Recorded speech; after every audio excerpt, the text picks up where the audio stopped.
Y ahora sí, Mávila, podemos presentar a Hernando de Soto, economista, fundador de una importantísima institución de pensamiento del desarrollo económico en el Perú y candidato presidencial el año 21, que ha anunciado su intención al inscribirse en un partido, Progresemos, de jugar un rol también determinante en las elecciones del año 26. Señor Hernando de Soto, muy buenos días. ¿Cómo piensa hacer usted para que su partido pueda generar una alianza en torno a un programa claro de lo que se debe hacer con la economía peruana y la sociedad peruana durante los próximos 5 años? Lo que hemos hecho, Fernando, es presentar efectivamente un programa claro que lleva el nombre de Hablemos, que es también el eslogan del partido, cuyo objetivo es tener una organización llamada una alianza que está conformada por varios partidos. Al respecto hemos conversado con 9 partidos y hemos llegado a un acuerdo firme con el primero, que es Progresemos, el partido de Paul Jaimes, que se ha alineado a nuestros intereses, no que no estaba, y que también había sido parte de nuestro equipo de candidatos en Avanza País. Entonces, con todos ellos hemos ya comenzado en forma de campaña a anunciar la creación de la alianza que se va a llamar Hablemos, y en base a eso ya hacer las respectivas alianzas, o mejor conexiones con otros partidos una vez que ya nos hemos inscrito. El partido Progresemos está inscrito desde el 3 de julio. De acuerdo a la información que nos alcanza justamente la producción, los amigos de El Poder en Tus Manos. La pregunta es, ¿usted iría como candidato presidencial de Progresemos? ¿Iría como candidato presidencial de alguna facción de Avanza País? ¿Cuál sería la figura, digamos, en términos de partidaria? Sí, la figura es la siguiente. La ley dice que hay que ser miembro de un partido inscrito antes del 12 de julio. Ahí nos inscribimos, pero todos los partidos que van a ser parte de esta alianza van a formar una organización llamada Alianza, que ella va a ser la cabeza de donde parten todas las instrucciones de la campaña. Es decir, que cuando la gente salga a votar, va a votar por la alianza, y yo estaré inscrito en la alianza con el partido Progresemos. Todavía no aparece como afiliado. ¿Está afiliado ya? Me estoy afiliando esta semana. ¿Esta semana? Esta semana. Se oficializa viernes, ¿no? Antes del viernes. Sí. Que es el plazo. Hoy día se afilian la mayor parte, una buena parte de lo que era Avanza País, también está pasando hacia la organización de Paul, y una vez que ya estamos inscritos, ya terminamos las negociaciones con los otros partidos que serán parte de esta alianza. ¿Qué pasó con Avanza País? Bueno, lo que pasó con Avanza País es, yo no sé muy bien por dónde anda Avanza País, porque yo renuncié hace 2 años. Lo que ocurrió es que en ese momento, debido a nuestra inexperiencia, todos nuestros candidatos fueron sencillamente bochados al último momento, porque era un vientre de alquiler, y no pasaron las listas. Mi lista de 300 personas, sencillamente, hubo un problema de las computadoras y no pasó, y después, como nosotros no controlamos el partido, salvo por contrato, pero es muy difícil implementar un contrato si no hay la buena voluntad, comenzaron a entrar candidatos de distintos otros lugares, y hubo un momento que tuvimos que ver si renunciamos o responsablemente tratábamos de enderezar la situación, y no fuimos exitosos. Eso produjo mi renuncia. Usted nos dice que quiere hacer política y quiere participar en las elecciones en base a un programa, no a retórica y no a personalidades. Y yo quisiera que, a propósito de eso, nos hable sobre el tema sobre el que hablamos ampliamente la última vez que vino usted acá, que es el tema de la minería informal. Entre tanto, hemos tenido casos tremendos, no con minería informal, sino con minería ilegal y criminal directamente. Usted lo ha deplorado tanto como nosotros, lo sucedió en Patás y en Carabelí. Y yo quisiera que nos diga, en este programa imaginamos que habrán ideas claras sobre cómo actualizar las proyecciones mineras previstas pero no concretadas en nuestro país, por una parte, y cómo formalizar a quienes quieran hacerlo, porque está clarísimo que el sistema de Reinfo ha fracasado. A ver si nos contesta sobre este punto, que me imagino será fundamental en su programa, después de una pausa a la que vamos a tener que entrar, señor Hernando de Soto. Pero para ellas, a la derecha de las pistas. Ahora sí, retomamos nuestra conversación con Hernando de Soto, sobre el cual queríamos que nos explique su posición actual sobre la minería, tanto la minería legal como dinamizar los proyectos que existen pero que están suspendidos, como el tema de la minería informal, que desde la última vez que hemos hablado ha tenido algunas evoluciones. Sí, por supuesto. Lo que está ocurriendo, desgraciadamente, es que se están realizando las predicciones que eran fáciles de lograr, que es la cosa siguiente: el derecho sobre la tierra, la superficie de la tierra, que se llama derecho de propiedad, a través de las décadas ha ido fortaleciendo, lo cual quiere decir que los propietarios de la superficie, comunidades, pueblos jóvenes, todo tipo de asentamiento humano, que generalmente es gente más pobre, agricultores, y que está justo sobre los yacimientos subterráneos de minerales, ha cobrado más fuerza, de tal manera que no se puede ahora sencillamente, como antes, recibir de parte del Estado una concesión para poder extraer el mineral de abajo, sino hay que darle una licencia social a los de la superficie, que es preguntarles cuánto cuesta que yo perfore la tierra a través de lo cual vamos a sacar.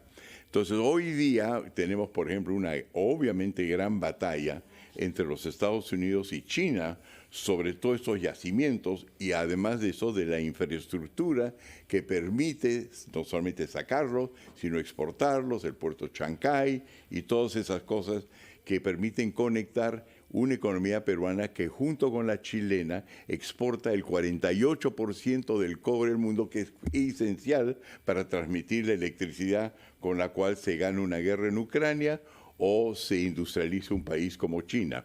Perfecto. Ahora, lo que ocurre dentro de todo esto es la cosa siguiente, que los informales, que son los propietarios encima, que quiere decir que tienen ese derecho por tratado internacional, por convenios globales, por normas peruanas, todavía no están reglamentados en la forma debida para poder ellos también ser mineros, y por lo tanto tienen que llegar a algún acuerdo con los que tienen los denuncios. Y en todo eso se producen los conflictos. Pero ¿qué ocurre? Que es interesante, que van a tener que darse cuenta los países desarrollados que hacen sus inversiones, que si bien los Estados Unidos no puede parar un yacimiento manejado por los chinos, por ejemplo, las Bambas, sí, dos instituciones de defensa en Apurímac, de la agricultura Apurímac, sí puede. En otras palabras, ya estamos en un lugar donde la minería informal tiene un poder que no tienen los Estados Unidos acá, ni China. Pueden parar a China y pueden parar a los Estados Unidos, y lo están haciendo. Entonces la pregunta es, ¿cómo les das la voz a todos estos para que, en lugar de tener que bloquear una carretera o ejercer solamente el derecho de bloquear la mina, se les dice qué puedo hacer para incorporarlos a ustedes a una cosa, la extracción de minerales, que le va a convenir al Perú? ¿Por qué le va a convenir al Perú? Le va a convenir al Perú por una sencilla razón. Toda la inversión china en el mundo ha logrado que ahora hayan salido $1 trillón, es decir, la 15ª parte del PBI de los Estados Unidos o la de China a la superficie. ¿Y cuánto hay solamente en el corredor minero de Apurímac? Hay 2.3 trillones. Y los seguimos tratando como si fueran solamente bandidos. Y vamos a ver que no lo son. Si me permite, yo quería volver al tema de la postulación a la presidencia, para marcar una diferencia con lo que fue la anterior postulación a la presidencia por Avanza País. Hay un problema en general en la política peruana que tiene que ver con la ausencia de liderazgos. Los candidatos a la presidencia llevan personas al Congreso, pero luego se desvinculan de esas bancadas, no existen más, no los escuchamos más hasta la siguiente contienda electoral, 5 años después, cuando se alista la candidatura. Usted ahora va por Progresemos, ¿correcto? Sin embargo, hay una diferencia con algunas declaraciones del señor Paul Jaimes, ¿no?, que es finalmente el fundador de esta organización política, con relación, por ejemplo, al gobierno del señor Nayib Bukele, ¿no? Él ha defendido la política de Bukele en materia de seguridad. Usted, sin embargo, entiendo, no apoya eso. La pregunta es, ¿cómo se cocina esta nueva candidatura si realmente hay opiniones diferentes entre las cabezas o quienes se supone van a ser los líderes de Progresemos? Porque imaginamos que tendría que haber un compromiso a largo plazo también con la bancada que vayan a colocar eventualmente en el Parlamento. Correcto. Lo que hemos hecho con Paul y su gente, nosotros de Hablemos, es acordar que la alianza significa que nosotros la lideramos. A ver, ¿es una alianza para entender bien la figura? Cuando usted habla de alianza, ¿o usted es el candidato de Progresemos? No, son las dos cosas. Van a haber, digamos, 3 miembros de la alianza, digamos, 3 partidos, ¿no? ¿Cuáles son? Entonces, son Progresemos por el momento y hay 9 otros candidatos. Vamos a decidir con Progresemos cuáles de ellos vamos a incorporar, porque no se pueden tener muchos y tampoco se pueden tener más. Pero la política de estos 3 partidos a futuro va a ser marcada por nosotros. Ese es el acuerdo. ¿Y eso lo van a aceptar los otros dos? Ya está firmado. Entonces, ¿nos podría contar quiénes son los otros dos? Lo que está firmado es por la primera, los otros se van a adherir. Lo que ha pasado es que muchos de los otros todavía están por inscribirse o no había el tiempo de terminarlo, pero el liderazgo es nuestro. Y con relación a El Salvador... Por eso le hacía yo la pregunta, porque es difícil entender en una atomización como la que estamos viviendo, y que es uno de los temores que tenemos para la próxima campaña, que tengamos una cantidad de candidatos que nos haga imposible a los ciudadanos conocer las diferencias y los planteamientos de cada uno. Las condiciones es que quienes formen alianza con Progresemos asuman, entiendan y se atengan a que ustedes tienen el liderazgo. Eso está firmado y cada uno de los otros también lo va a firmar. Se reconoce que tenemos en relaciones internacionales una especialización que no tienen los otros, cosa que ya la posición que se va a fijar frente a Bukele... Por ejemplo, la posición sobre Bukele, ¿cuál va a ser? La posición sobre Bukele es la siguiente. Uno, que ha tenido éxito en un país pequeño donde la criminalidad tiene características distintas del Perú. No, eso lo sabemos todos. Lo que le preguntaría si me deja explico la diferencia. Entonces, donde la identificación de un criminal es más fácil, en primer lugar porque está tatuado desde la punta de la cabeza hasta el dedo gordo del pie, porque son maras, y entonces son organizaciones que son fáciles de identificar y que después se pueden poner en grandes cárceles, que no son el caso en el Perú. Segundo lugar, no es una criminalidad que se desarrolla dentro de un contexto de una economía informal, dentro de lo cual hay que poder distinguir lo ilegal de lo ilegal. Nosotros, por ejemplo, logramos en El Salvador, donde el presidente Cristiani, en el momento que se terminó la guerra interna en El Salvador, nosotros le hicimos la titulación de El Salvador. Nosotros, Instituto de Libertad y Democracia, que sigue existiendo.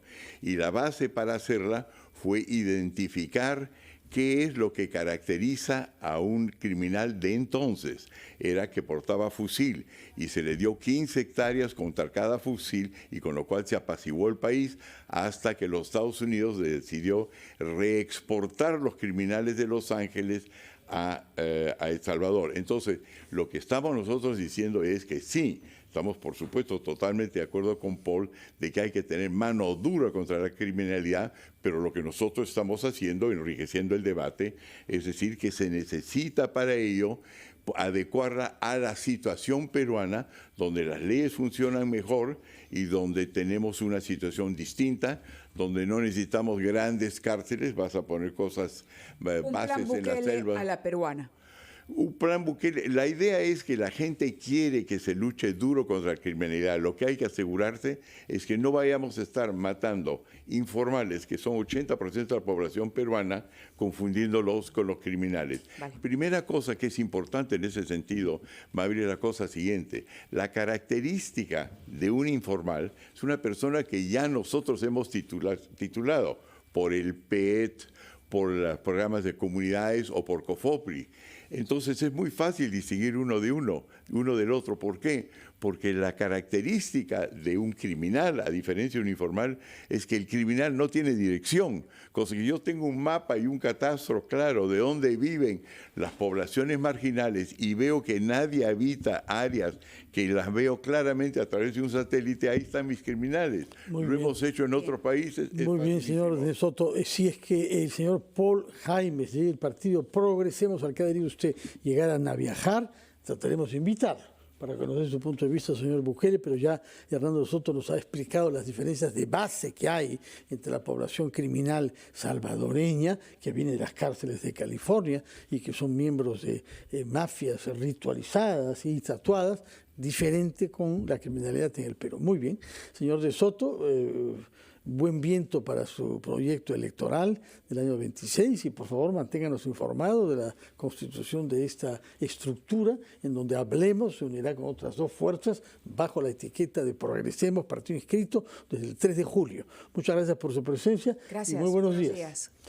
Vamos a la pausa a las 9:40.